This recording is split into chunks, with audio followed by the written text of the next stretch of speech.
Good evening everyone.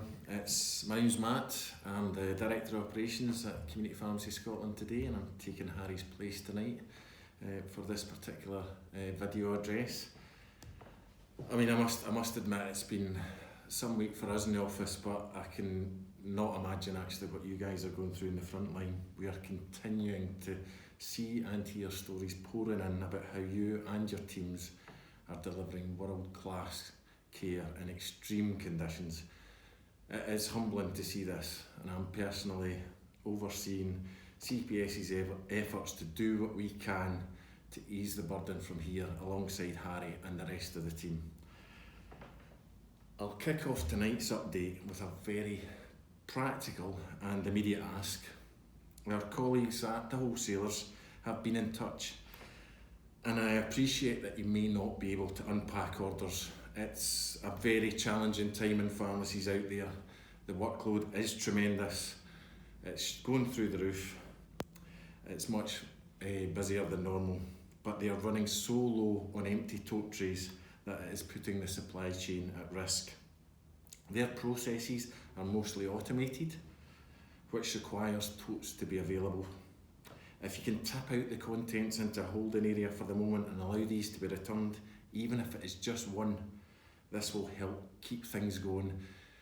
You are keeping the supply going to patients. We want to keep the supply going to you from these guys because they want to do it. Another area where we are seeing movement is the close working with our health board colleagues around pharmacy opening hours. Pragmatic decisions in the best interests of the public and team safety have been taken across many areas, which I was heartened to see and hear.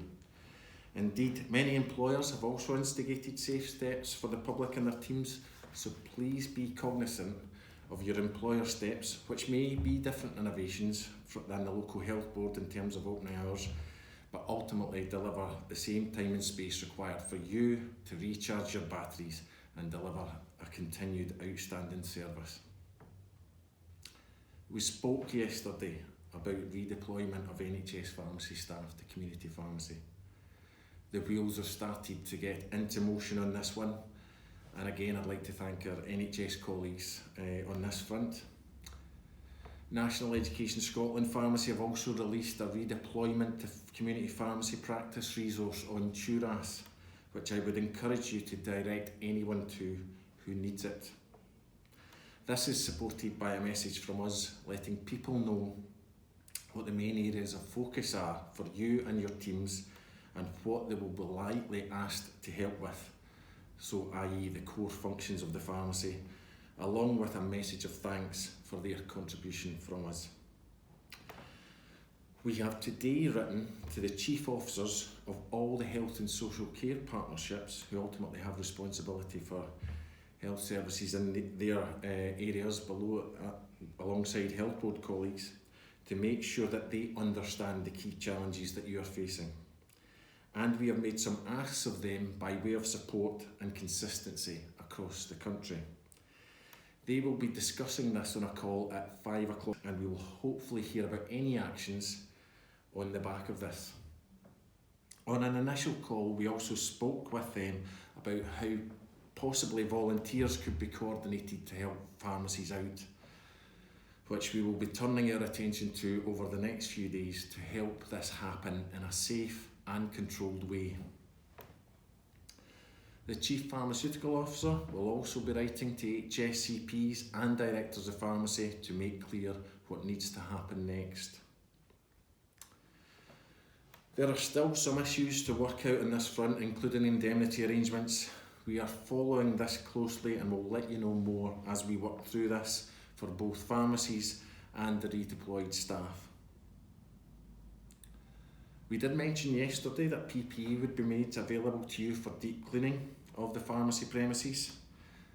The instruction to make this happen has been given, and when we have timelines on this, we will let you know. We have seen a real increase today and on the back end of yesterday in media interest in pharmacy. This must be one of the last things, to be fair, that you guys want to deal with at the moment. But it can be an incredible powerful tool to get our message across to more people around treating pharmacies with kindness, respect, and just having a bit of understanding at this challenging time. We would ask that if you're contacted by the media, unless it is a company-specific question, that you pass them directly to the COVID inquiries inbox via the website, and we will pick it up from there. We want to take that small burden from you and deliver the messages that are required to support you. You will hear our Amanda from the office on the airwaves tonight if you have a listen in many of your local and national radios. On to paracetamol. The GPH here today responded to a question on packing down paracetamol to sell or supply on the minor ailment service. They see this as acceptable as long as it's appropriately labelled and safety information is supplied. Scottish Government are still working on a PGD for larger quantities to be passed on for sign-off at board level. And again, we'll let you know when that happens.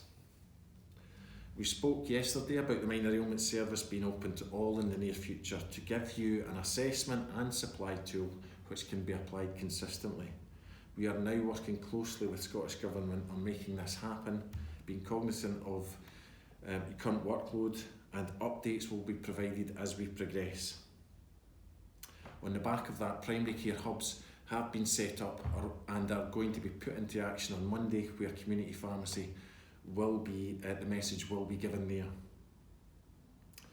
Again, remarkably, finance is low on people's minds, but we are working away to make sure that everything you do is supported financially.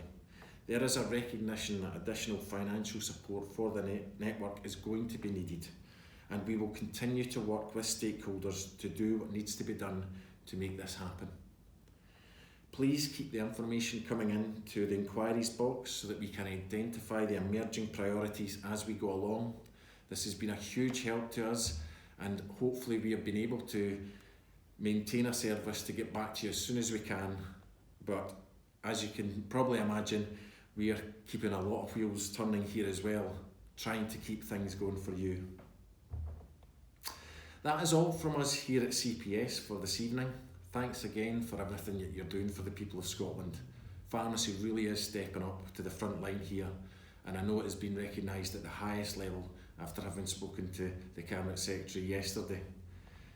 And again, we will keep these messages going for as long as you find them useful, and we'll see you again tomorrow. Thank you very much.